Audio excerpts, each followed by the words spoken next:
わずかだぞ。あいつらに匹敵するとでも言うのか。 이번 영상은 원피스 1140화 만화 풀버전 분석과 논란이 된 결전, 그리고 루피와 조로를 통해 로저와 레일리를 떠올릴 수 있던 스코퍼 가반의 전투신도 함께 살펴보겠습니다. 먼저 이번 화 표지 현재는 백수의 적단의 토비로포였던 울티와 페이지원이 동료였던 후주후에게 잡히게 되었고, 이어 그들은 토비로포 시절 서로가 앙숙이었기 때문에 후주후가 붙잡힌 울티를 상대로 기괴한 위협을 가하고 있었는데요. 한편 그 모습을 바라보고 있던 동생 페이지원은 후주후를 바라보며 지옥 끝까지 따라가 죽일 거라며 분노를 표출했지만, 울티와 페이지원은 여전히 해로석 수갑에 묶여 있었기 때문에 아무런 저항도 할 수 없었습니다. 이처럼 백수의 적단의 여러 간부들이 대장 아라마키에게 끌려갔었지만, 그중 붙잡히지 않은 생존자 울티와 페이지원은 후주후를 통해 죽음의 위기를 맞이하고 있었는데요. 하지만 다행히 야마토와 타마가 신사참배로 위장한 수상한 아지트를 발견했기 때문에 앞으로 야마토가 울티와 페이지원의 구세주가 될 수 있는 상황을 이제 곧 맞이할 것 같습니다. 하지만 토비로포는 분명 와노쿤이 사람들에게 피해를 끼친 악당이었기에 함께 동행한 타마의 마음도 헤아리며 결단을 내려야 할 것 같은데요. 나아가 울티와 페이지원은 고대종 능력자이기 때문에 야마토가 그들을 구해 신뢰를 얻게 된다면 두 명의 전력을 손에 넣을 수 있어 향후 야마토의 결단도 지켜보면 좋을 것 같습니다. 반대로 울티와 페이지원이 저기를 드러내도 야마토는 환수종 능력자이며 패왕색 패기를 지닌 강자이기 때문에 실력으로 그들을 제압하는 것도 필요한 전개가 될 수 있을 것 같은데요. 이처럼 와노쿠니에 남은 야마토의 이야기가 전개되는 상황 속, 그 시각 신세계 엘바프에선 마침내 전설의 해적 스코퍼 가반과 사왕 루피가 마주하게 되었습니다. 그렇게 논란이 될 수 있는 루피와 가반의 전투를 함께 살펴보면, 먼저 가반의 정체를 알지 못한 루피는 어째서 열쇠를 뺏어야 하는지 의문을 갖고 있었고, 이어 가반이 그런 루피에게 못 뺏는 거냐며 도발하게 되자 이어 루피는 가볍게 손을 뻗게 되는데요. 한편 가반이 공격의도가 없는 루피의 손을 가볍게 회피하자 그 순간 루피가 땀 한 방울을 흘리게 되었고, 이어 게틀링처럼 연속으로 손을 뻗게 되지만 가반의 견문색 패기도 수준급이었기 때문인지 루피의 손을 전부 피하는 모습을 보여주게 됩니다.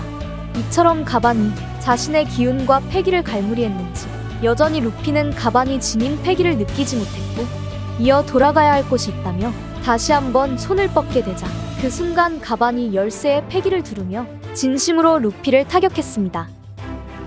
이처럼 패기를 두를 수 있는 경지는 극소수의 강자들만이 사용할 수 있기 때문에 가반이 패기를 두르는 모습을 확인하자 또다시 루피가 식은땀을 흘리게 되었는데요.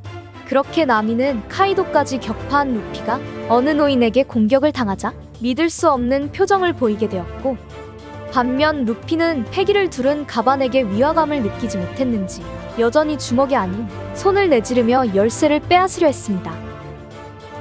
반면 가반은 자신에게 진심을 다하지 않는 루피의 감정을 더욱 끌어올리기 위해 밀짚모자와 샹크스의 이름을 거론했고, 이내 루피가 발끈하게 되자 곧이어 자신의 주무기인 도끼를 움켜쥐며 처음으로 진심이 담긴 기술을 발동하게 됩니다. 그렇게 가반은 더 이상 자신의 강함을 숨기지 않은 채 전력을 담은 참격을 발사, 이어 루피는 견문색을 통해 강한 일격이 날라올 수 있다는 것을 감지했는지 화들짝 놀라는 표정을, 그리고 조로는 이번 공격이 선장 루피에게 위험할 수 있다 판단해 가반의 참격을 여망 조로가 막아냅니다.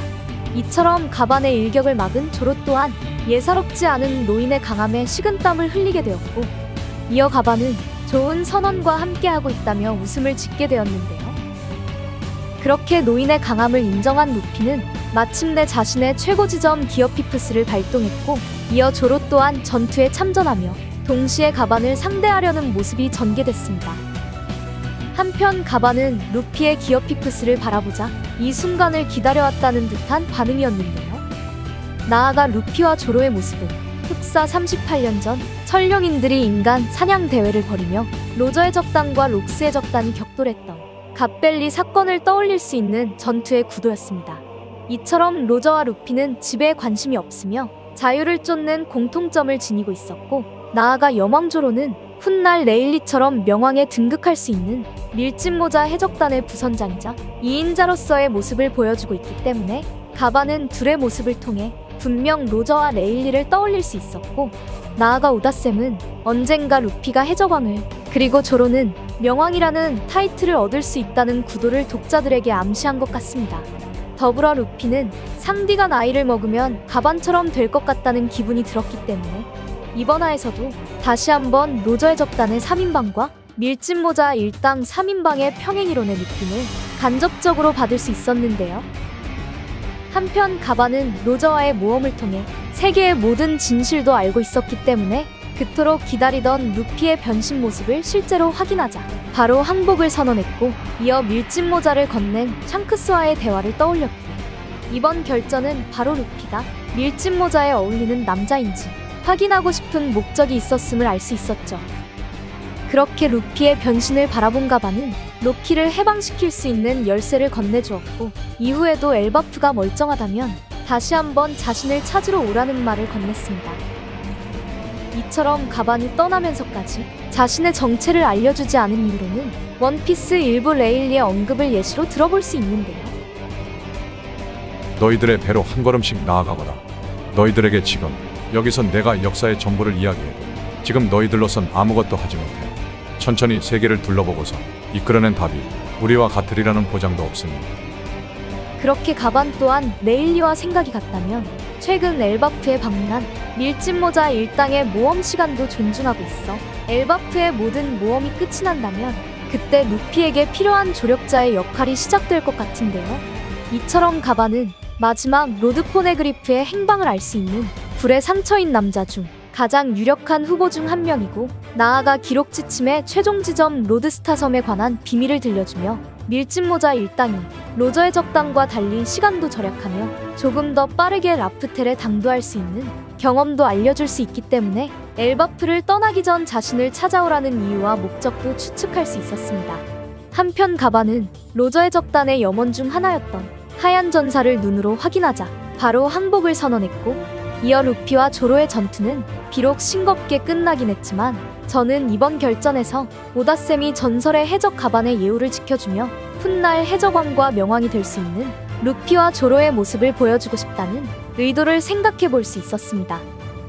반면 루피는 가반이 물체의 패기를 두르며 강인한 참격을 날릴 수 있는 강자임에도 정체를 묻지 않았기 때문에 다소 아쉬운 모습도 보이긴 했지만, 분명한 건 가반을 상대로는 기어피프스가 필요하다는 점을 알 수 있었기에 시간이 지나도 해적왕의 왼팔 다운포스를 지니고 있었는데요. 마지막으로 검은 번개가 아직 패왕색 팩이라는 정보까지 확실히 공개되지 않은 시점, 만약 가반 또한 패왕색을 지니고 있다면 언젠가 상디가 무의식의 패왕색을 방출시킬 수 있는 패왕색 보유자라는 가능성도 생길 수 있어 앞으로 가반의 패왕색 유무 여부에 따라 상디의 패왕색 각성 떡밥도 기대해볼 수 있게 되었습니다. 정리하자면 가반은 로저가 기다린 하얀 전사를 직접 눈으로 확인했고, 이어 노멀 루피는 전력을 다해 가반을 상대하지 않았다는 점을, 그리고 38년 전 갓벨리 사건을 떠올릴 수 있는 로저와 레일리의 모습을 현 시대의 루피와 조로를 통해 다시 한번 확인할 수 있었습니다. 다음 영상은 마리조아로 돌아가 혁명군과 대치할 수 있는 피거랜드 샴록과 이어 제2의 갓벨리 사건이 시작될 수 있는 내용으로 인사드릴게요. 이번 영상은 여기까지입니다. 시청해주셔서 감사합니다.